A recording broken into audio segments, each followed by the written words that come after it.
À 90 km des côtes italiennes, la Corse n'a pas toujours été une île. Avec la Sardaigne, presque 3 fois plus grande qu'elle, la Corse formait un bloc qui s'est détaché du continent européen il y a environ 10 millions d'années. Le Monte Cinto domine à 2710 mètres l'épine dorsale de l'île. Une véritable chaîne de montagnes hérissée d'une quinzaine de sommets dont l'altitude dépasse 2500 mètres, orientée selon un axe nord-sud. Les plus élevés se trouvent dans la moitié nord de l'île, précisément baptisée Haute-Corse. Un relief spectaculaire, car les fractures de l'écorce terrestre ont révélé des roches très variées qui plongent sans transition dans la mer. La suprématie minérale est atténuée par la végétation, plus abondante que sur d'autres îles de la Méditerranée.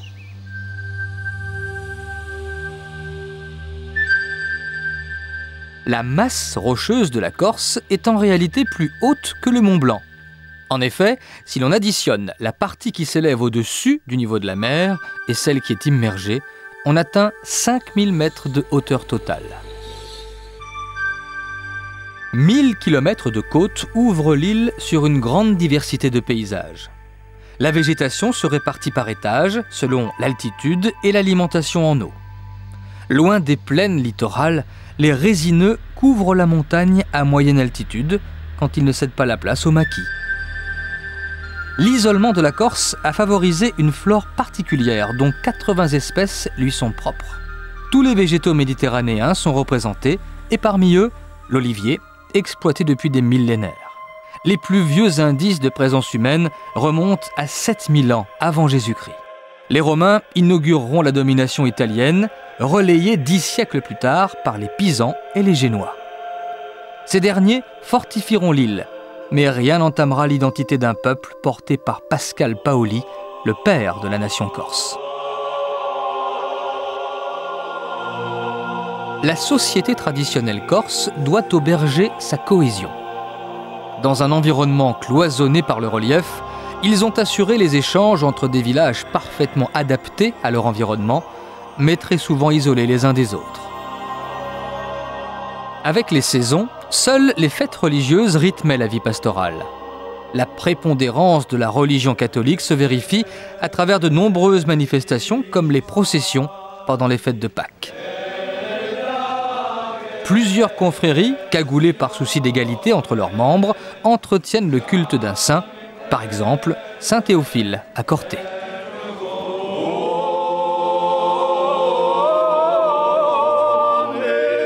Qu'elles soient vocales ou gustatives, les traditions corses se perpétuent. Elles chantent les produits d'un puissant terroir et suivent en droite ligne des collines toscanes les courbes harmonieuses du patrimoine roman, l'un des plus riches d'Europe. Le baroque viendra aussi de l'Italie voisine, avec ses peintures polychromes, ses volutes en boucles de pierre et son culte de l'architecture classique. Se tourner vers le passé n'empêche pas de regarder au-delà. Avec des moyens de communication modernes, la Corse n'est plus tout à fait une île. Pour lutter contre l'isolement de certaines vallées, on a creusé la montagne et un excellent réseau routier facilite les échanges. L'accès aux énergies renouvelables dynamise une région peu industrialisée, malgré les ressources du sous-sol. Les massifs forestiers valorisent différentes essences. L'une d'entre elles, le châtaignier, supporte un pan entier de la culture corse. Grâce à l'absence de gel, l'olivier a trouvé un vrai terrain de prédilection. Souvent, de manière artisanale, l'huile d'olive coule à nouveau après des décennies de déclin. La moitié de la production fruitière est assurée par les agrumes. Et le vignoble compte 9 appellations d'origine contrôlée, dont 5 sont situées en Haute-Corse. La pêche n'est pas une activité traditionnelle. L'huître creuse s'ouvre au marché, mais sur le haut du panier trône encore la langouste. Le tourisme fournit 10% des richesses produites sur l'île. Le secteur bénéficie d'un fort potentiel d'accroissement grâce aux innombrables ouvertures offertes par le littoral. On y pratique les principaux sports nautiques et les côtes déroulent de nombreuses plages. Parmi toutes les activités sportives organisées en Corse, certaines s'intègrent au décor de manière naturelle. Exemple, la randonnée. À pied ou à cheval, elle permet de découvrir l'île à son rythme et à travers le parc naturel régional de Corse.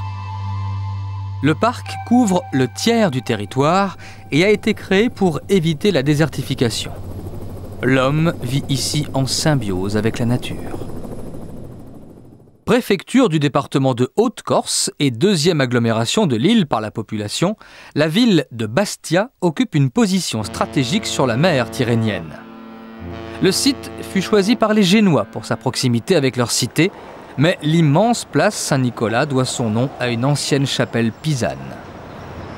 À l'ombre des palmiers et des platanes, s'ajoute celle des hauts immeubles. L'influence italienne est perceptible à travers les éléments décoratifs et les couleurs pastel des façades. Le nouveau port qui borde la place a fait de Bastia une plaque tournante du trafic maritime en Méditerranée. 2 terminaux de ferry assurent le transit des passagers venus de tous les horizons. Au nombre des passagers, Bastia occupe le 2e rang des ports français après Calais.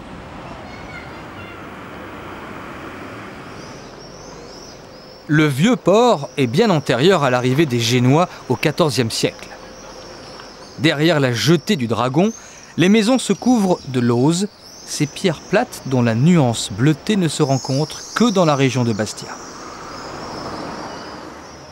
Les quais sont protégés par l'église Saint-Jean-Baptiste, édifiée au XVIIe siècle et décorée d'attributs baroques. Par la sortie latérale, on accède à la place du marché bordée de maisons datant de la même époque.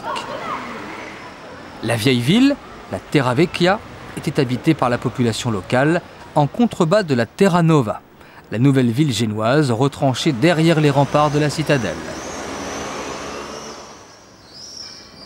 Par la porte Louis XVI, on gagne l'ancien palais des gouverneurs, au cœur du système défensif.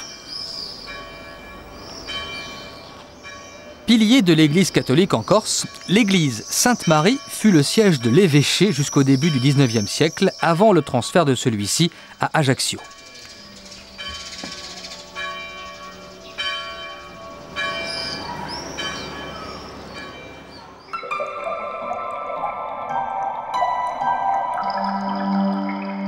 Le long de la côte, en direction du sud, apparaît l'étang de Bigoulia, le plus vaste étang de Corse. Le cordon qui le sépare de la mer s'est formé grâce aux alluvions amassées à l'embouchure du Golo, le fleuve au plus fort débit de l'île.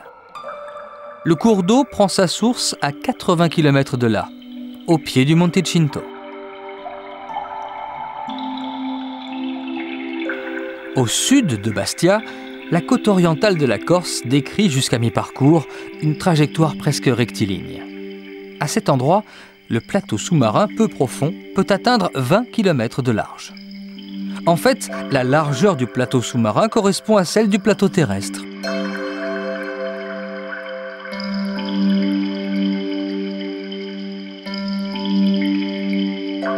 À un jet de pierre du littoral, les Génois érigèrent leur défense à proximité de la ville d'Aléria.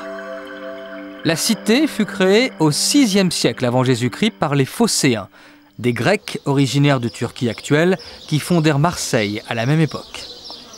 Les Génois construisirent le fort de Matra pour affirmer leur puissance, mais ils n'étaient pas les premiers. Aléria fut en effet la capitale de la Corse pour l'Empire romain et connut un large rayonnement.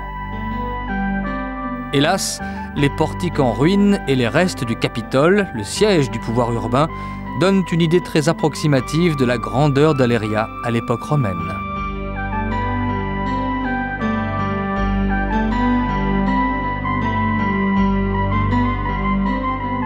Le balnéum formait un complexe thermal de bassins et de salles chauffés par hypocauste, un système où la vapeur d'eau circulait dans un réseau souterrain afin de chauffer le sol de terre cuite. Tout l'art de vivre romain. Les Romains appréciaient aussi les plaisirs de la table, et l'étang de Diane, ouvert sur la mer au nord de la ville, leur en assurait plus d'un. L'empereur Auguste y avait établi une base navale et un port de commerce, mais l'endroit était aussi connu pour l'élevage de coquillages, comme les huîtres. Les Romains en étaient très friands. Ils les exportaient dans la Saumure, donc mortes. Fabrice Massy importe de Charente des huîtres bien vivantes, les naissins, des huîtres de petite taille élevées sur de curieux radeaux. Les huîtres donc sont collées les unes à côté des autres par grappe de 3 le long d'une corde. Cette corde est maintenue en suspension dans l'eau. Donc voilà de la marchandise qui est arrivée il y a environ 3 mois. Donc c'était du naissin, tout petit, et qui a déjà bien poussé. Donc vous voyez ici les différentes grappes d'huîtres. Ça c'est une grappe de 3, tenue sur la corde avec un noyau de ciment. Voilà, une corde comme ça fait à peu près 3 mètres. Elle reste en suspension dans l'eau et les huîtres vont pouvoir se nourrir 24 heures sur 24. C'est ce qui fait aussi notre rapidité de pousse. Il faut 12 mois pour obtenir des huîtres d'une taille commercialisable. Elles sont nettoyées l'une après l'autre à la main et 90% d'entre elles ne concernent que le marché corse. Avec des retenues d'eau douce pour garantir l'arrosage, la plaine littorale de la côte Est offre un terrain idéal à l'arboriculture et spécialement aux arbres fruitiers porteurs d'agrumes. Le terme agrumes regroupe des fruits à la saveur acide. Ils exigent une terre riche et de l'espace pour prendre le soleil, comme la clémentine importée d'Algérie. Jean Mayor préside à la récolte. La clémentine, on a commencé à planter en 1956. On a fait des petites surfaces et après, doucement, on a commencé à grandir. On est arrivé à avoir une quarantaine d'hectares à l'heure actuelle. Le clémentinier est un hybride du mandarinier et d'une espèce d'oranger, le bigaradier. Un mariage parfait. La terre, la mer, les montagnes, c'est bien planté et c'est pour ça qu'on en profite à exploiter cette belle clémentine qu'on apprécie beaucoup. Sans doute parce qu'elle ne contient pas de pépins, on l'apprécie beaucoup sur le continent où la coopérative expédie toute sa production. Mais qui pourrait ne pas apprécier la clémentine? Mais les Corses l'apprécient, tout le monde l'apprécie. Quand on mange une clémentine corse, ça change tout. Oui, il y a la clémentine et la clémentine corse. En direction du sud, l'étang d'Urbino s'intègre dans la réserve naturelle de Casabianda. Plus on progresse vers le sud et plus la plaine côtière se rétrécit, coincée entre montagne et littoral. On atteint la limite sud de la Haute-Corse, à Solenzara. Au nord de Bastia s'étire le Cap Corse, qui prolonge l'épine dorsale de l'île par un doigt de 40 km pointé vers l'Italie. Sur la côte, une trentaine de tours de guet ont été élevées par les Génois pour prévenir la population des razzias menées par les Sarrasins. Aujourd'hui, la vie s'écoule tranquille dans le port d'Erbalunga.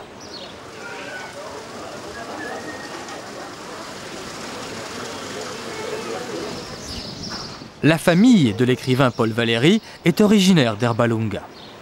L'auteur du Cimetière marin hésita avant d'orienter sa vie. Il préféra finalement les lettres et la peinture à la mer qui l'inspirait tant. Les parties rocheuses alternent avec les plages de sable et de galets et les marines comme celle de Santa Severa. À l'origine, les marines ne servaient que d'entrepôt. Sur la côte est, le mélange de terre sablonneuse et l'exposition sont favorables au vignoble.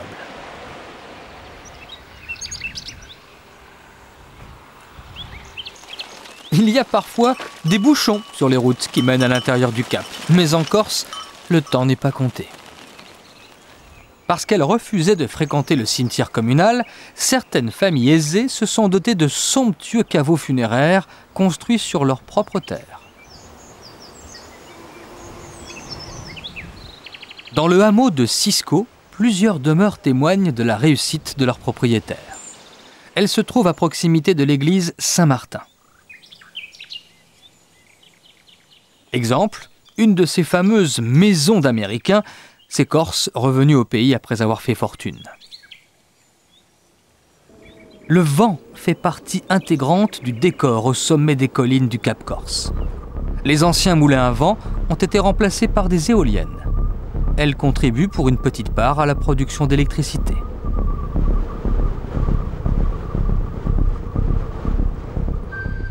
À l'extrémité nord, la Punta di Agnello marque l'aboutissement du Cap Corse que les Romains avaient baptisé le promontoire sacré. Une fois sur la côte ouest, la pente devient plus abrupte et les villages s'accrochent à flanc de coteaux. Celui de Pino affiche l'opulence de nouveaux riches revenus eux aussi d'Amérique. Par le mariage de styles très éclectiques, Pino surprend à l'ombre d'une tour génoise.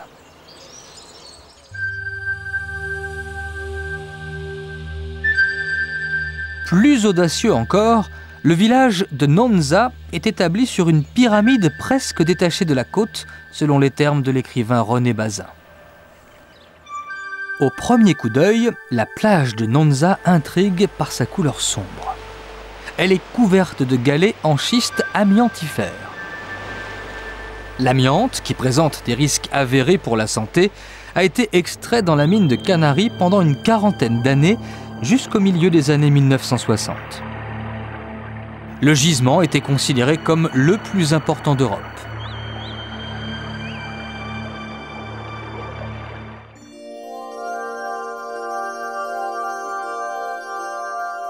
À mesure où l'on progresse vers le sud, la côte s'adoucit et ouvre de belles perspectives vers l'intérieur. Elle s'enroule mollement autour du golfe de Saint-Florent. Au fond du golfe, par la localité du même nom, on entre dans le Nebbio, une région si riche que Pascal Paoli l'avait surnommée a Conca d'Oro, la conque d'or. Le donjon circulaire de la citadelle génoise ne dissuade plus les embarcations d'y jeter l'ancre. La station balnéaire passe pour le Saint-Tropez corse, très prisé des plaisanciers italiens.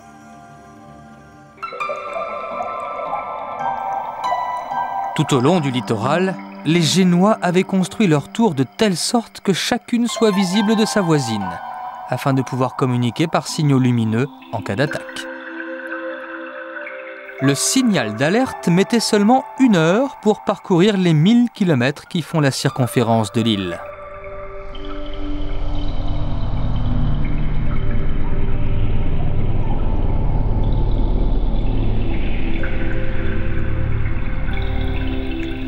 Des Romains aux Français, en passant par les Vandales, les côtes corses subirent plusieurs débarquements. Celui qui se déroula sur la plage de Saleccia reconstituait le débarquement de Normandie pour le film « Le jour le plus long ».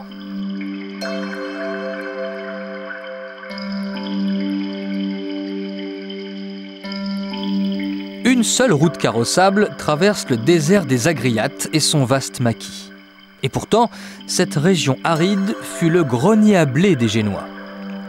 Mais la fertilisation de la terre par brûlis et les incendies attisés par les vents violents réduisirent la végétation à néant.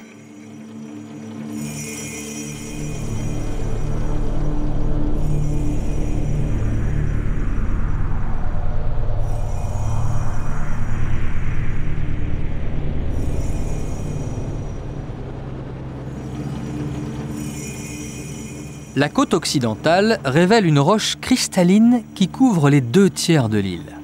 C'est une roche qui est issue de la remontée du magma terrestre et qui s'est cristallisée lentement, comme le granit.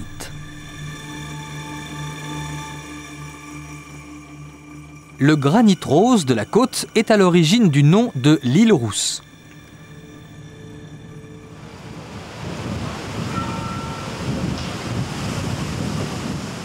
La ville fut fondée au milieu du XVIIIe siècle par l'incontournable Pascal Paoli. Le marché couvert arbore fièrement les armoiries de la ville. Il faut dire que la localité ne reçut le statut de commune qu'au début du XIXe siècle. Aujourd'hui, rien ne lui manque, pas même les joueurs de boules.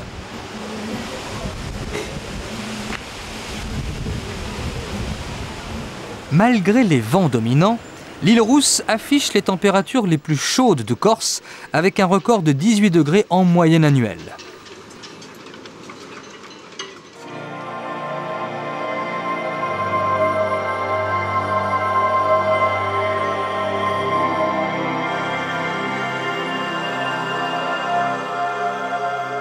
En direction de l'arrière-pays, le village de Corbara met en valeur son église baroque de l'Annonciation. Disposée en amphithéâtre, la localité fut jadis capitale de la Balagne. Cette région agricole était en déclin avant que des religieux la relancent. Il y eut notamment ceux du couvent de Corbara, fondé au milieu du XVe siècle, ruiné à la Révolution française, puis reconstruit. Le village de Pigna présente, lui, toutes les caractéristiques du bourg médiéval, dont les maisons épousent le relief. Lama, plus au nord, doit sa prospérité aux producteurs d'huile. Leurs maisons aux murs épais, les passages voûtés et le recours à l'arc-boutant attestent de leurs moyens techniques. Au centre de leur vie, la meule pour extraire l'huile d'olive et la fortune qui permit de construire un belvédère à la mode florentine. Une vue imprenable aux confins du Nebbio. Speloncato ainsi que la plupart des villages et des châteaux balanins construits en nid d'aigle ont été élevés à l'initiative du pape Grégoire VII. Celui-ci s'était ému des raids sarrasins venus en droite ligne de la mer. Tout comme pendant les croisades, le pape commandita des seigneurs qui s'installèrent dans cette riche région agricole pour sécuriser les revenus pontificaux.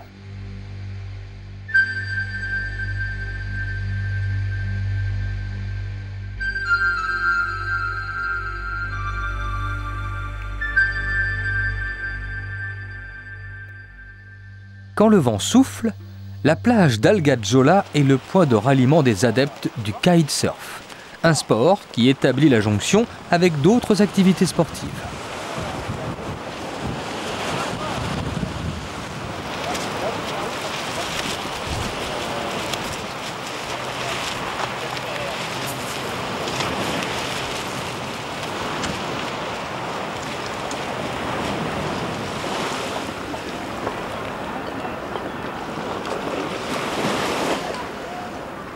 La côte, ici, est faite de blocs de granit très résistants à l'érosion. En différents endroits de l'île, le granit présente pourtant une altération particulière en raison des embruns salés et des variations climatiques. La roche se creuse de perforations, taphonies en Corse, aux formes parfois évocatrices. Un peu d'imagination et apparaît un cœur géant ou un cheval minéral.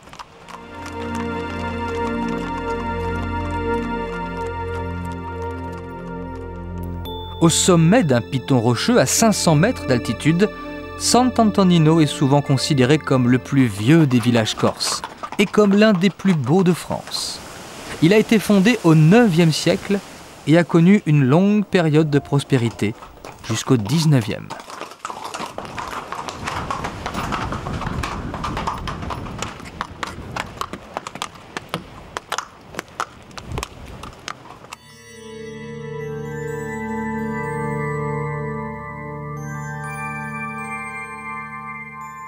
Sur la côte au nord-ouest, dans l'amorce d'une élégante spirale, la ville de Calvi est la capitale de la Balagne. Dès sa création, la ville fut en permanence menacée par les envahisseurs. Excédée, elle se mit sous la protection de la République de Gênes à la fin du XIIIe siècle. 2 siècles plus tard, les Génois dotèrent la ville d'une puissante citadelle avec l'aide financière de l'Office de Saint-Georges, une redoutable banque d'affaires qui prenait solidement pied sur l'île. Un célèbre Génois serait né à Calvi, Christophe Colomb. Mais rien n'est sûr, même pas sa date de naissance.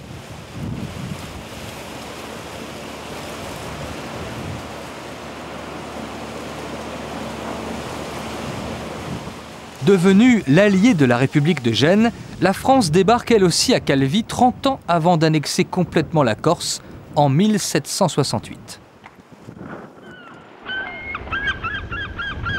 Au fond du golfe de Calvi, le port de Plaisance est reconnu comme l'un des meilleurs mouillages de Corse.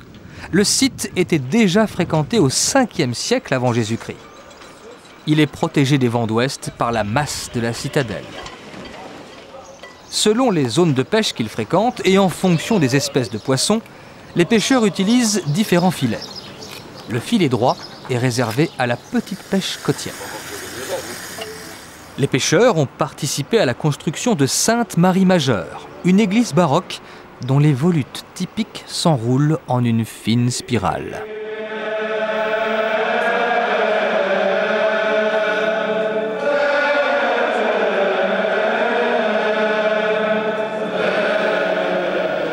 Le jeudi saint, on bénit les canistrelli, des gâteaux en forme de couronne, juste avant la cérémonie de la lavanda.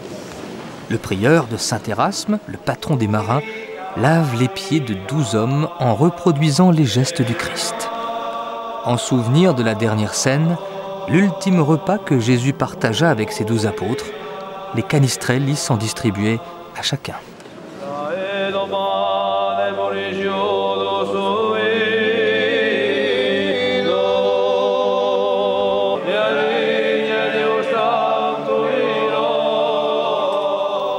Lorsque l'archiprêtre a clôturé l'office de Sainte Marie Majeure, une procession se met en mouvement.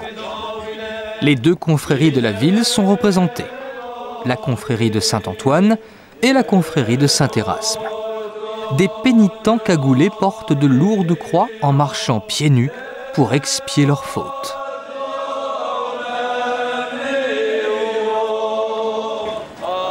Dans les rues de la cité escarpée, la procession progresse, baignée dans l'atmosphère des chants liturgiques. Des reposoirs sont prévus sur le parcours. On prie et on se concentre dans le respect de la tradition, indifférent à l'évolution du monde moderne. Le lendemain, au soir du Vendredi Saint, l'anniversaire de la mort du Christ plonge Calvi dans un profond recueillement. En silence, la ville se prépare à célébrer l'événement majeur des fêtes pascales. Comme les cloches sont muettes en signe de recueillement, c'est un claquoir de bois qui sonne le rassemblement des fidèles à l'oratoire Saint-Antoine, au cœur de la citadelle. La Vierge du Rosaire, une statue en bois du XVIe siècle, peut-être d'origine espagnole, et une statue du Christ mort juste après la descente de croix, vont être emmenés par la procession de la Granitoula.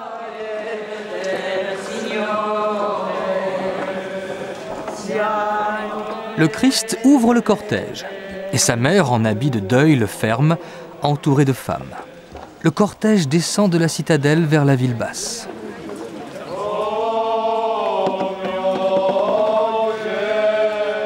Des pénitents blancs cagoulés pour protéger leur anonymat portent la croix.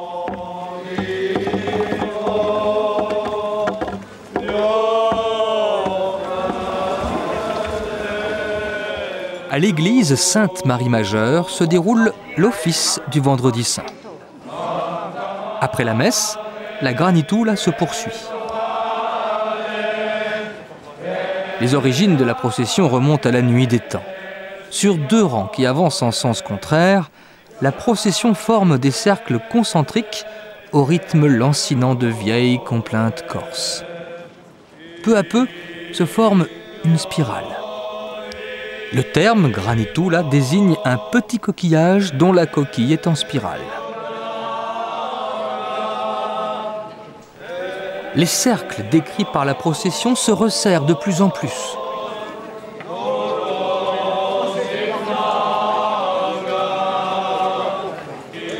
Les membres des deux confréries de la ville se rapprochent jusqu'à former un point compact où la rotation devient impossible.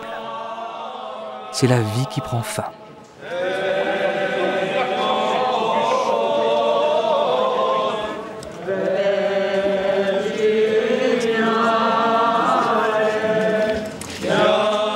Puis la spirale va se dérouler progressivement. Les rotations devenir plus amples. C'est la résurrection.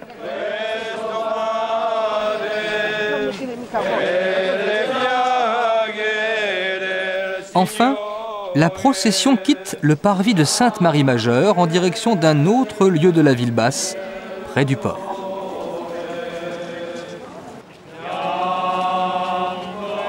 Une nouvelle spirale alors se dessine.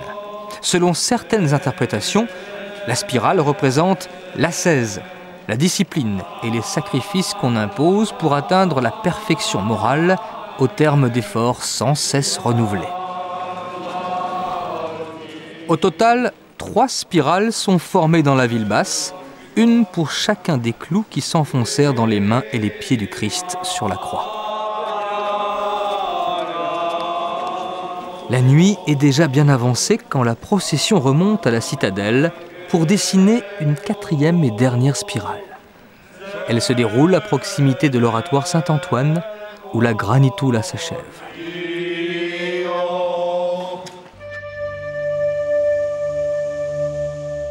L'installation des Génois sur la côte de la Balagne agrandit leur république et sécurisa leur flotte. Toute la région devint la pièce maîtresse du pouvoir génois.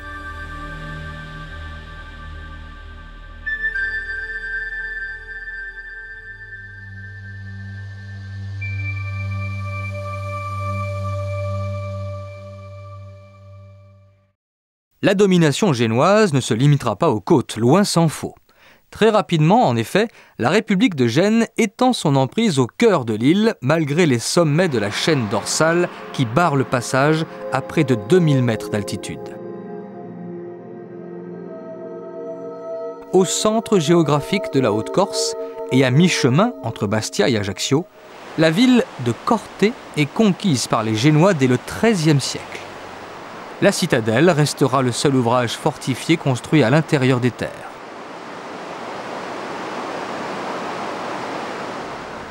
Corte jouera encore son rôle de bastion lorsque Pascal Paoli installera le premier gouvernement indépendant de la Corse. Cela n'était pas évident dans une ville imprégnée par l'occupant jusqu'aux persiennes inspirées d'un modèle génois. Fidèle à son patrimoine, Corte entretient un musée de la Corse traditionnelle. Les collections reposent sur le fonds constitué par l'abbé d'Oisan dès le début des années 1950, 25 années durant. Il contient des milliers d'objets qui racontent la vie pastorale sur l'île, comme une canne de berger sculptée, originaire du Cap Corse, ou une dzouka, une gourde réalisée dans une courge séchée.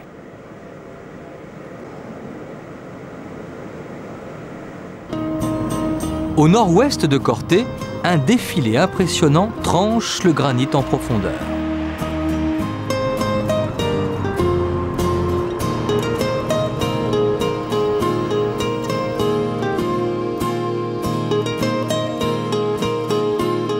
La route n'existe que depuis la fin du XIXe siècle.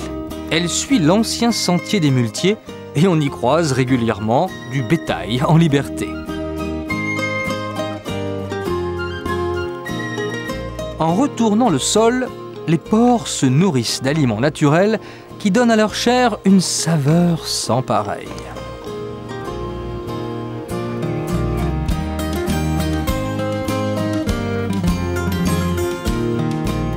Au pied du Monte Cinto, la cuvette du Niolo englobe la retenue d'eau et la localité de Calacuccia.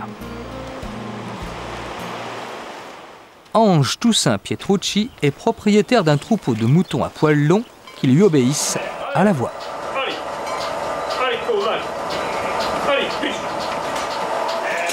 Avec le lait des brebis auquel on ajoute du lait de chèvre, 4 exploitations seulement fabriquent en Corse le fromage de Niolo. Un fromage assez gras parce que le lait est produit dans un milieu sec et ensoleillé. En Corse, chaque micro-région a sa spécificité et sa particularité de fromage.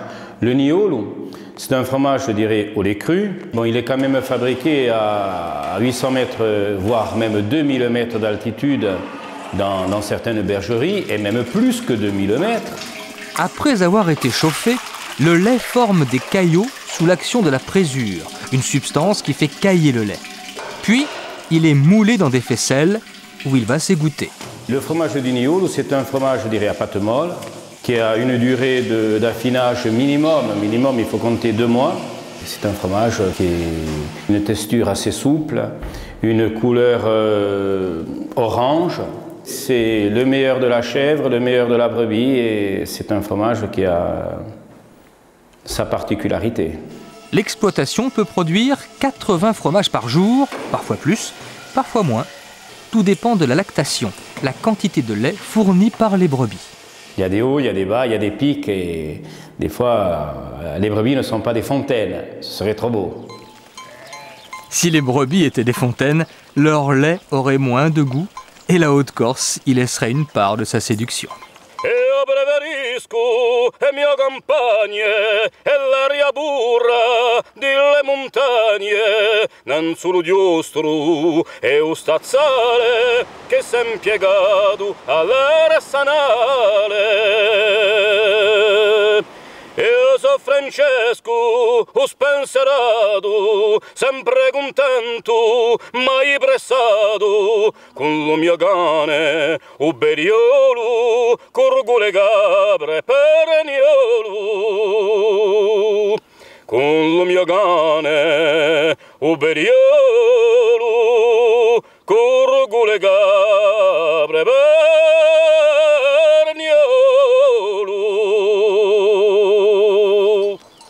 Seuls les bergers fréquentaient autrefois le Niolo. Aujourd'hui, les randonneurs arpentent les sous-bois balisés de hauts pins Lariccio à l'écorce gris-rouge. Les rencontres en forêt ne sont pas toujours celles que l'on imagine.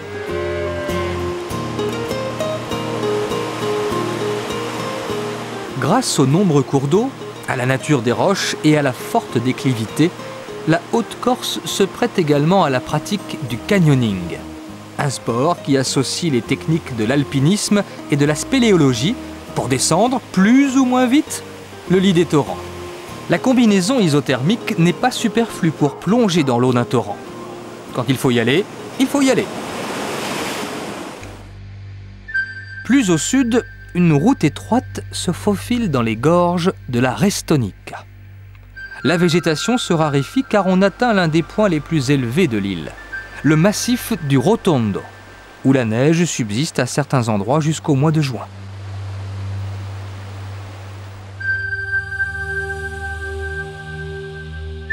Serti dans sa gangue rocheuse, un saphir sombre accroche le regard. Le lac de Capitello, altitude 1900 mètres.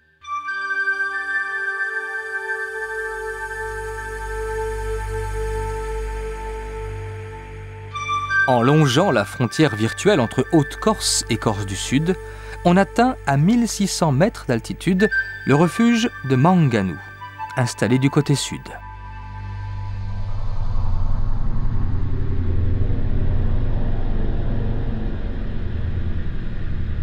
Comme dans toutes les zones de moyenne montagne, la végétation s'adapte selon l'altitude. En montant, les feuillus sont remplacés par les résineux, puis la taille des végétaux diminue jusqu'à se résumer à de la mousse et du lichen.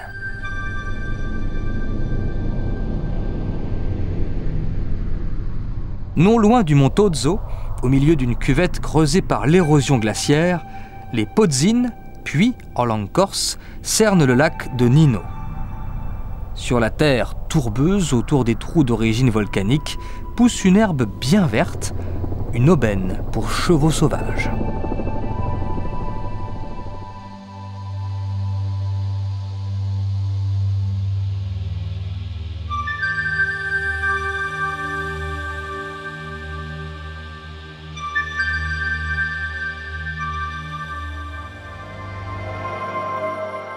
L'arête de la Paglia Orba, à plus de 2500 mètres, rivalise en audace avec celle du Capo Tafonato, un peu moins élevé, mais percé d'un orifice qui évoque le bicorne de Napoléon. Un repère indispensable en Corse.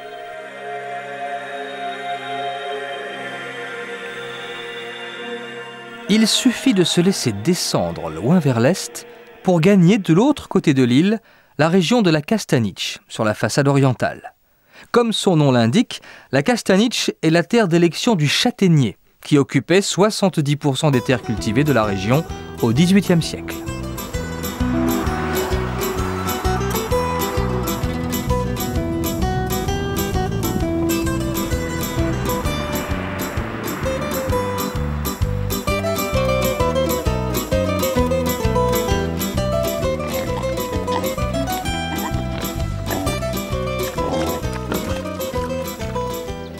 Bien que le châtaignier existe en Corse depuis des millions d'années, ce sont les Génois qui l'ont multiplié en imposant à chaque propriétaire de planter, sous peine d'amende, 4 arbres fruitiers tous les ans.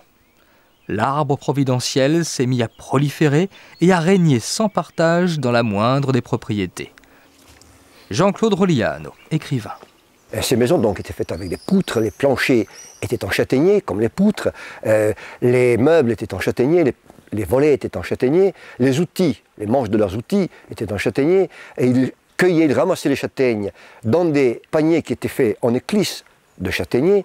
Les clés des séchoirs donc, sur lesquelles ils répandaient les châtaignes étaient en châtaignier. Ils se chauffaient et ils séchaient les châtaignes avec du bois de châtaignier. Ils nourrissaient leurs bêtes avec le fruit de ces arbres. Ils se nourrissaient eux-mêmes avec la farine qu'ils tiraient de ces arbres, donc qu'on pouvait appeler l'arbre à pain.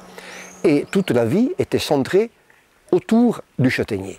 Un ancien usage prévoit même que l'on puisse posséder un châtaignier sur le terrain d'autrui. Cette règle illustre l'importance de l'arbre dans toute la société corse. On peut dire aussi qu'il y avait une osmose donc entre les hommes et les arbres, de telle sorte qu'on peut parler d'une civilisation du châtaignier. Et on peut parler de cette région un peu comme d'un conte. Enfin, moi j'imagine une espèce d'histoire d'amour, de conte entre des hommes et des arbres. Et le châtaignier conserve la mémoire de la Castaniche au plus profond de son âme.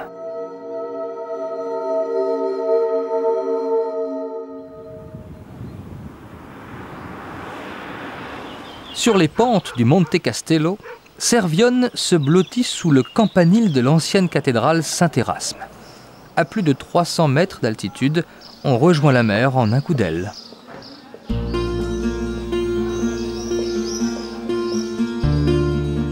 De l'autre côté, entre 500 et 800 mètres d'altitude, le châtaignier reprend ses droits. Sur une terre jadis fortement peuplée, une châtaigneraie représentait une capacité nutritive 3 fois supérieure à celle des céréales pour une même surface. Mais cela n'a pas suffi pour retenir la population de la Castaniche. En un siècle, elle a diminué de moitié. Les villages ont perdu en agitation ce qu'ils ont gagné en sérénité. Les toits de lauze n'ont pas changé. Ils font la transition entre les couleurs des saisons, vert vif en été, et gris pâle au printemps, quand le minéral se confond encore avec le végétal.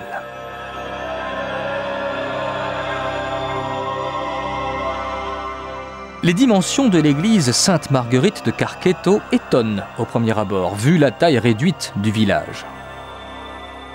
Avec ses bois polychromes, sa décoration baroque de stucs et de colonnes, ainsi que ses peintures aux couleurs vives réalisées par des artistes locaux, l'édifice démontre à lui seul que la Castaniche fut jadis l'une des régions les plus riches de Corse.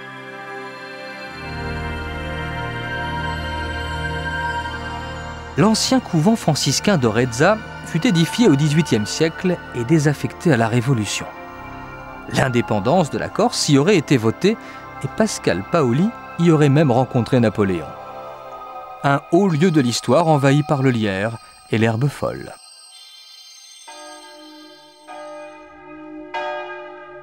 À Piedi-Croce, l'église baroque Saint-Pierre et Paul domine un village belvédère typique de la Castaniche, où les matériaux bruts et les arêtes vives sont adoucis par les courbes des cerisiers. Et quand le soleil s'en mêle, la Méditerranée reprend le dessus. L'âpreté s'estompe et les gestes deviennent éloquents.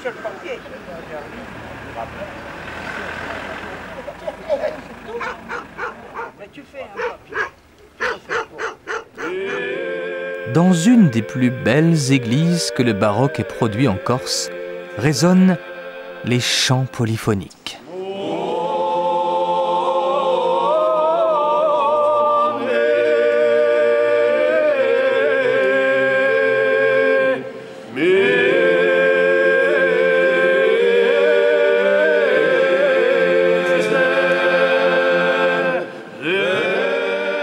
Jean-Claude Rolliano est spécialiste des traditions et de la paella. La paella, donc ce chant polyphonique, est un art du chant unique au monde, mais dont la racine se perd dans la nuit des temps. il participe de tout ce qui, autrefois, à travers le chant, était une fonction. Il y avait la trébière, le chant de la trébière, par exemple, qui rythmait la marche des bœufs. Il y avait des chants de guerre, d'exhortation à la vengeance. Il y avait aussi les chants liturgiques qui étaient chantés à la messe, qui étaient chantés donc par des groupes.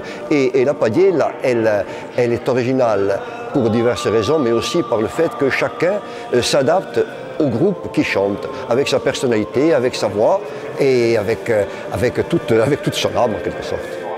La grande foule assiste à la messe le dimanche de Pâques. Mélange de chants grégoriens et de mélopées arabes, les chants polyphoniques associent plusieurs voix masculines. L'assistance apprécie la difficulté de l'exercice car chaque voix suit une ligne mélodique propre.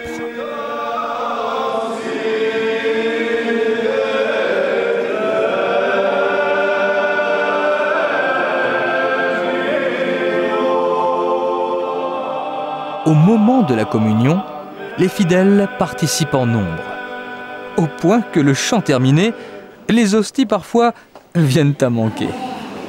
Pas au dos de Cana, si le Christ avait été là, il aurait pu multiplier les pains, mais on ne peut pas le faire. Donc demain, il y a la messe, ceux qui est là. Et oui, pour communier, une seule solution, la messe du lendemain. Il vaut mieux comme ça. Demain, on prévoira les hosties nécessaires. L'affluence à la messe pascale s'explique en partie par l'organisation de la Merendelle, une foire aux produits locaux qui se déroule à Piedi-Croce le week-end de Pâques. La manifestation est une belle occasion de se rencontrer pour les habitants de Castanic et pour les autres, une bonne occasion de rencontrer la Castanic.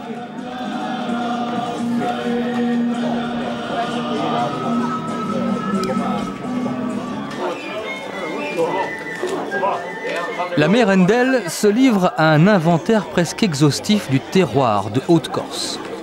Charcuterie, beignets aux pommes pour consommation immédiate, fruits sauvages ou cultivés, miel de fleurs du maquis ou pâtisserie traditionnelle. Toutes les productions artisanales font la ronde autour de la reine de la fête, la châtaigne, déclinée sous toutes les versions. Qu'elle soit consommée au naturel ou en vin à l'apéritif, utilisée broyée sous forme de farine, en nougat fondant, en miel de fleurs parfumé ou en savon doux pour la peau, la châtaigne à la Merendelle tient le haut du pavé.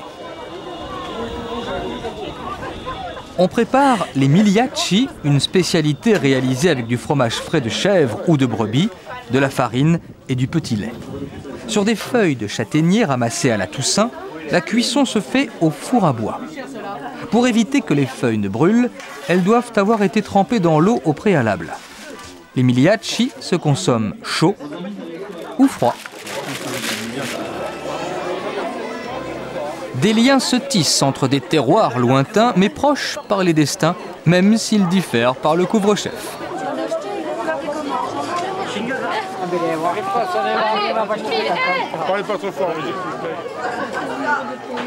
Du plus profond de la mémoire, le patrimoine de l'île a toujours été exprimé par le chant.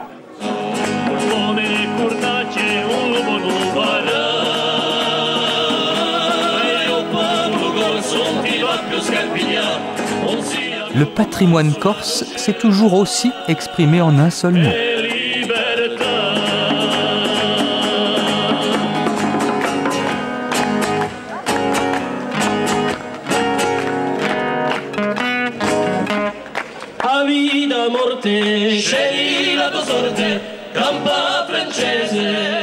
Pour les petits comme pour les grands, la communion est totale et avec elle vibre le sentiment d'appartenir à un seul peuple.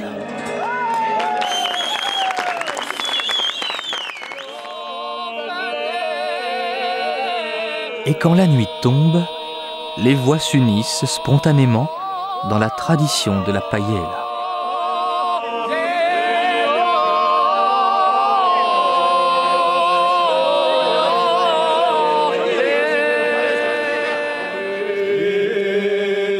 Les chants corses ont quelque chose d'aérien.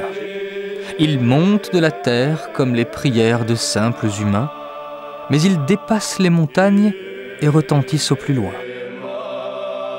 Dans un souffle, ils emmènent un peu de cette terre ferme conquise de haute lutte.